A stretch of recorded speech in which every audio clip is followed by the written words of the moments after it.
அனைவருக்கும் வணக்கம். அதாவது கல்யாணம் பண்ணி குடும்பம் நடத்துறதுங்கிறது புலிவாலை பிடிச்ச கதை, சரியா? அப்போ கண்டிப்பாக கல்யாணம் முடிச்சவங்க எல்லா பேரும் பிரச்சனையை சந்திச்சுட்டே ஆகணும் அப்படிங்கிற மாதிரி ஆகணும்.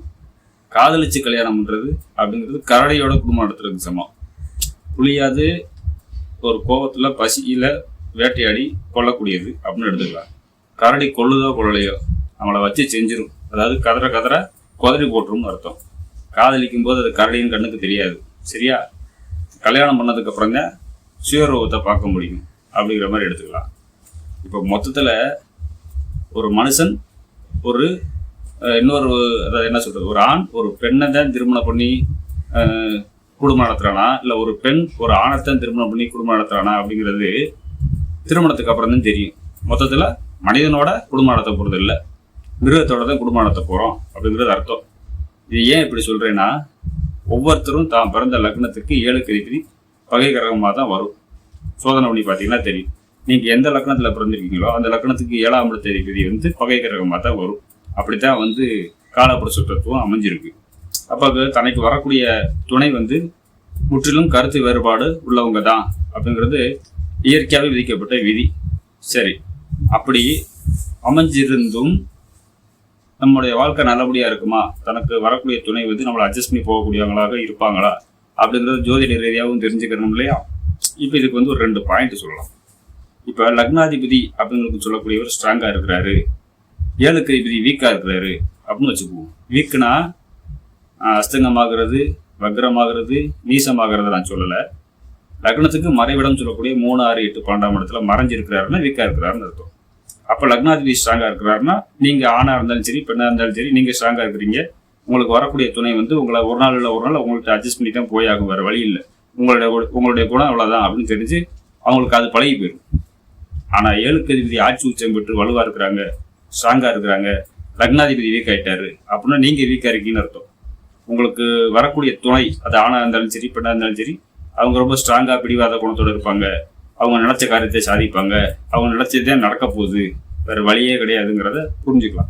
அப்போ மனைவியோ அல்லது கணவனையோ நீங்கள் அட்ஜஸ்ட் பண்ணி தான் போய் ஆகணும் அப்படிங்கிறது இதன் மூலியமாக புரிஞ்சுக்கலாம். லக்னமும் 7ஆம் இடத்த அதிபதியை வச்சு புரிஞ்சுக்கலாம். சரி, அது இப்படித்தான் அப்படிங்கிறத தெரிஞ்சுக்கிட்டோம். அடுத்து இதை கன்ஃபார்ம் பண்ணுற மாதிரி வேறு என்ன செய்யலாம்?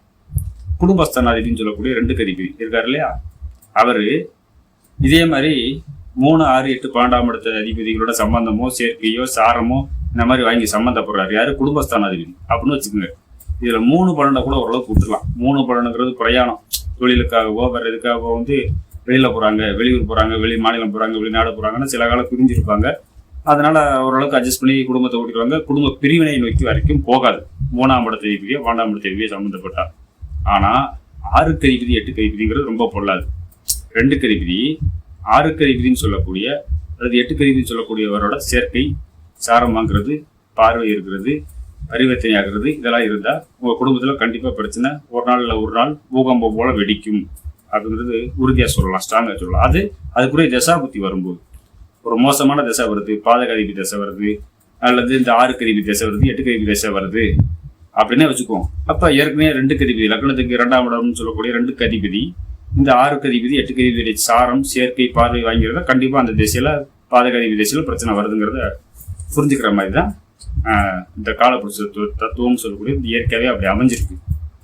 சரி, அப்படி இருந்து இதை எப்படி சமாளிக்க முடியும் அப்படின்னா, ஏற்கனவே நான் சொன்ன மாதிரி லக்னாதிபதி வீக்காக இருக்கிறாருன்னு உங்களுக்கு குடும்பத்தில் பிரச்சனை இருக்குது அப்படின்னா அது தகுந்தாப்பில் அட்ஜஸ்ட் பண்ணி போகணும்.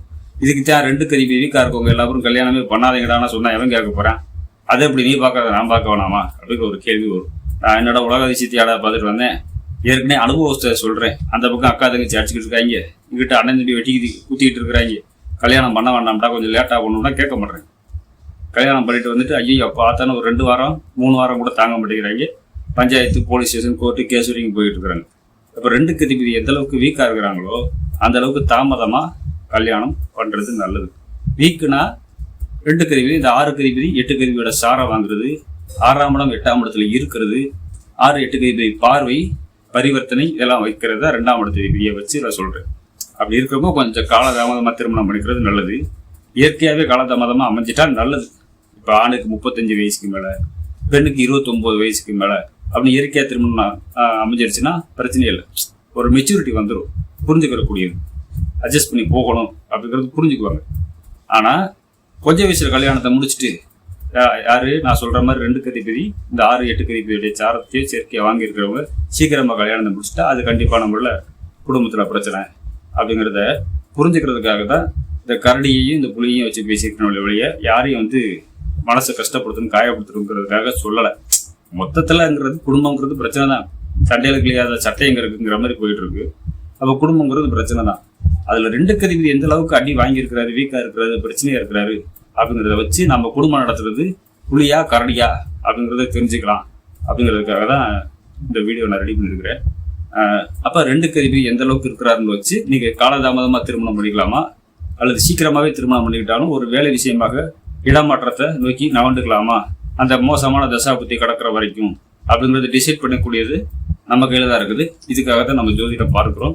தெரிஞ்சுக்கிறதுக்காக, ஒரு முன் அறிவிப்புக்காக, ஒரு எச்சரிக்கைக்காக இந்த வீடியோ பதிவு நான் ரிலீஸ் பண்றேன். வேற எந்த ஒரு தவறான கண்ணோட்டமும் கிடையாது அப்படிங்கிறத இதன் மூலியமா தெரிவிச்சுக்கிறேன். அனைவருக்கும் நன்றி, வணக்கம்.